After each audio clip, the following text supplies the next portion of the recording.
Can Donald Trump really win 400 electoral votes in the 2024 election? Many new polls say this is a possibility. In this video, I will show you exactly which states he'll need to win to get there, and what the map would look like in this extreme scenario. Trump currently leads Joe Biden by 0.2% nationally and has consistently been ahead since October of last year. Compare this to the 2020 cycle, when there was never a single point in time in which Trump even came close to overtaking Biden in the national average. Combine this with the fact that Biden is performing terribly in states he won easily in the last election, and we have the perfect recipe for a 2024 Trump landslide. In Minnesota, for example, a state Biden won by nearly double digits, Biden now leads by just 2.3 percentage points. In Virginia, a state Biden did win by 10 points, Biden is now only ahead by 4.3.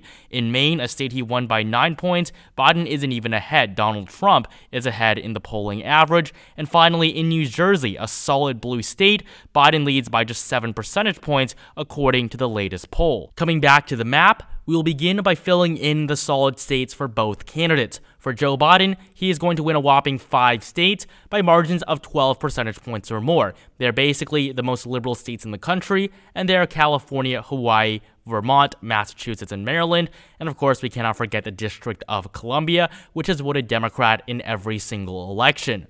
For Donald Trump, he is going to win every state he won by 12 points or more in the last 2 elections, as well as a few others. Basically, the entire middle of the country and the Deep South are solid Trump territory, but also the 2nd District of Maine and Alaska. Trump will also carry the states of Iowa and Ohio, 2 states he won by nearly double digits in both 2016 and 2020. And looking at 2024 data, Donald Trump is on track to winning both of these Midwestern states by margins of 12 percentage points or more. In Texas and Florida, Trump hasn't been able to win them by double digits in the last 2 cycles, but in a best-case scenario this November, he certainly can. In Texas, Trump leads by 8.8% according to the polling average, while in Florida, a state that's supposed to be more competitive, Trump actually leads by a larger margin. Just look at the electoral map in 2012. Florida was the closest state in the country. Now, it's essentially an electoral afterthought. And so with these solid states filled in for both candidates, Donald Trump leads Joe Biden with 219 electoral votes to the president's 85. Before we continue, only 7% of you guys are subscribed, so make sure you take this time to subscribe for regular political content leading up to the 2024 election. Next up, we will move on to taking a look at the likely states. The margins in these states will fall between 5 and 12 percentage points, and so in this best case scenario for Donald Trump, basically all of the toss-up states from 2020 are going to become likely states for the former president. First off, we have Nevada, a state that Trump has never won before. He lost it by 2.4% in both 2020 and 2016. However, looking at the election this November, Trump actually leads Biden by 3.2 percentage points and has been ahead in basically every single poll going all the way back to October of 2023. And so Nevada is a no-brainer likely state for Trump. Arizona will be as well. This is a state that Biden flipped for the first time for a Democrat since 1992 when he won it in 2020 by a 0.31 percentage point margin. Looking at the polling today, though, Trump is on track to winning the state by 4.5 points. Biden has never been ahead in Arizona despite winning it in the last election, and so Trump is easily on track to winning this state back, a state that he carried by 4 points in 2016. Moving up to the Midwest, we have the 3 states of Wisconsin, Michigan, and Pennsylvania. Typically, these would be very important states, but in a Trump landslide scenario, they're easily going to go to the former president, especially considering the fact that he won all 3 of them in the 2016 election against Hillary Clinton. In Wisconsin today, Donald Trump leads by 0.6 percentage points. Look at the polling average, it is very close, but Trump has led in a pretty vast majority of polls going all the way back again to October of last year when this Biden dip really started. Trump has been leading and dominating in most of the competitive states ever since, and Wisconsin is no different. Michigan, though, is the most liberal out of the 3 upper Midwestern states. That's what's generally been true over the last few electoral cycles. But looking at the 2024 polling data, Trump actually leads in Michigan by a 2.8% margin. This is a larger margin than in the other 2 states. And we did see that at the beginning of the election cycle back last year, Biden was narrowly ahead, but Trump has taken the lead and he hasn't looked back since. And so Michigan is also going to be likely for the former president. Moving on to the keystone state of Pennsylvania, this is Joe Biden's birth state. And if you look at the latest polling, there was a new poll that showed Biden up by 10%. This has essentially skewed the polling average now in favor of the incumbent president. Biden leads by 0.1 percentage points, but if you look at the polling average, it's been pretty competitive, but you also have to consider the fact that polling has always underestimated Donald Trump's support in the upper Midwest. Just look at 2016, Trump wins Pennsylvania, Michigan, and Wisconsin. According to the polls, she was supposed to lose all of them, and Hillary Clinton was supposed to win Wisconsin by 5 points. In 2020, Biden was supposed to win Wisconsin by 7 points. Biden barely won the state. And if you look at what happened in 2016, Hillary Clinton barely visited these Midwestern states. I think Wisconsin she visited twice after June of 2016, going into the election in November.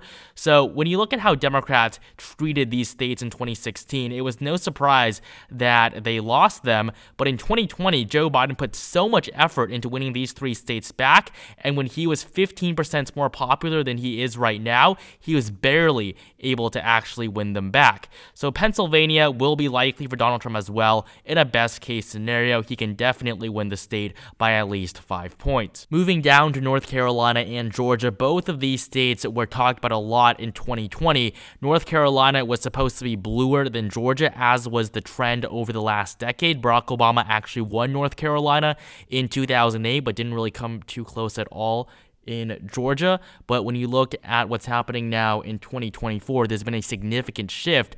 North Carolina isn't really competitive anymore. Trump leads by 4%. And again, just like the Midwest, you have to consider the fact that the polling has always underestimated Trump. And in North Carolina, this is a very good example of that. 2020, Biden was supposed to win the state by around 3 points according to the polling. Trump now leads by 4%. Biden actually hasn't led in a single poll from the Tar Heel state since March of 2023. This is over a year ago. Trump basically has North Carolina locked in. So in a best case scenario, it's obviously going to be likely for the former president. Georgia as well. It was the closest state in 2020. If you consider just how unpopular Biden's become, there's basically no way that he's going to win the Peach State again.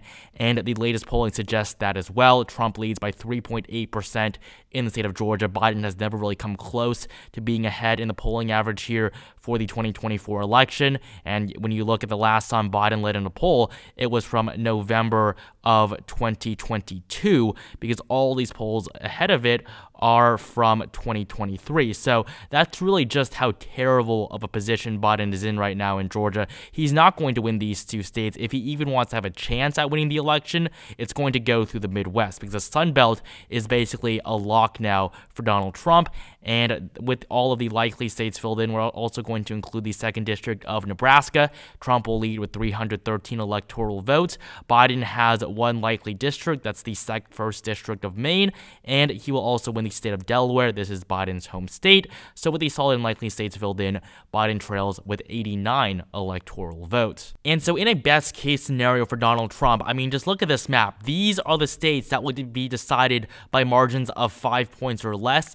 Any margin from 1 to 5 is going to be categorized as being lean, and anything less than 1% is going to be tilt. So now we're going to move on to filling in the lean states. And I mean, just look at the states remaining here: New York, New Jersey, Connecticut, Washington. I mean, this is a significant shift from the current electoral map. And obviously, this may be a little bit of a stretch, but this is simply a hypothetical scenario detailing how Trump could possibly win in a landslide. So the next state we're going to go over is going to be Minnesota, a state that Trump actually actually came very close to winning, and there is a good chance that he actually flips Minnesota this November, even if he performs pretty mediocre. So in Minnesota, the 3 latest polls show Biden ahead by 2.3 percentage points. Biden has barely led in basically all the polls that have been conducted for the state over the last few months. And if you look at the 2016 election, Donald Trump came within 2 points of flipping Minnesota, and Hillary Clinton was so close to losing a state that Democrats haven't lost since the early 70s. So Minnesota is certainly in play no matter what, but in a best case scenario, Donald Trump is going to flip it. In New Hampshire, Trump has a chance here as well. Biden leads by 8 points in the polling average. This is brought up by that 12-point lead from a poll all the way back in September. The polling data here is really outdated, and if you look at the 2016 election, this gives another sign as to which states Trump can be very competitive in. New Hampshire was actually the second closest state in the entire country. Hillary Clinton only won it by 0.37%. New Hampshire is certainly a state that can get very competitive, and Trump should not rule it out. Moving up to Maine, this is probably one of the most surprising states in terms of shifts from 2020 to 2024.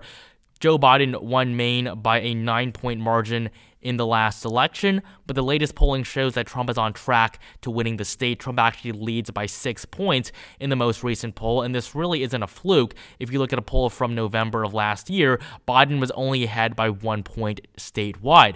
So Maine is going to be a lean state on this map. It's going to be a pretty surprising flip and a state that is often overlooked. New Mexico also has the potential to flip red this year. This is the only state with a Hispanic majority, and it's a state that's been shifting to the right over the last few years. And according to the latest polling, Biden is barely ahead of Trump. It's less than double digits, less than the margin he won by in 2020, with Hispanic voters continuing to move towards the Republican Party. Donald Trump can win New Mexico, and in a best case scenario, he would be on track to winning it. Trump is also going to win Virginia on this map. If we look at the latest polling here, Biden plus 4.3. This is a pretty weak margin considering he won the state by 10 points in 2020. And even in 2016, Tim Kaine, with him on the ballot as Hillary Clinton's running mate, the Clinton-Kaine ticket only won the Commonwealth of Virginia by 5 points. And of course, in 2021, just 1 year after the election of Joe Biden, Virginia elected a Republican governor. So there is hope for the GOP in Virginia, and so this will give them an additional 13 electoral votes. While for Joe Biden, we do have a few lean states. They're going to be Washington, Illinois, Connecticut, and Rhode Island, and this is basically all the states that Biden is going to win. He's going to finish the map with 131 electoral votes, but Trump is going to have to get to 400 for this scenario. So the other states he's going to win include the states of New York and New Jersey. We've had a lot of major Democratic scandals in these two states. In New York, of course, the resignation of Andrew Cuomo, while in New Jersey, Bob Menendez has been convicted several times of bribery. And if you look at the latest polling from New York, Biden is barely leading by double digits in the latest polls, despite winning the state by over 20 points in the last election. While in New Jersey, we see Biden ahead by just 7 points in a state that he won by 20 percentage points in 2020. So when we look at both of these states in the tri-state area, Donald Trump is going to perform at least a lot better than he did in 2020, and in a best case scenario, if we want to get him to 400 electoral votes, there is a chance that he could actually flip them. And finally, Trump is also going to win Colorado and Oregon if he's going to get to 400 electoral votes.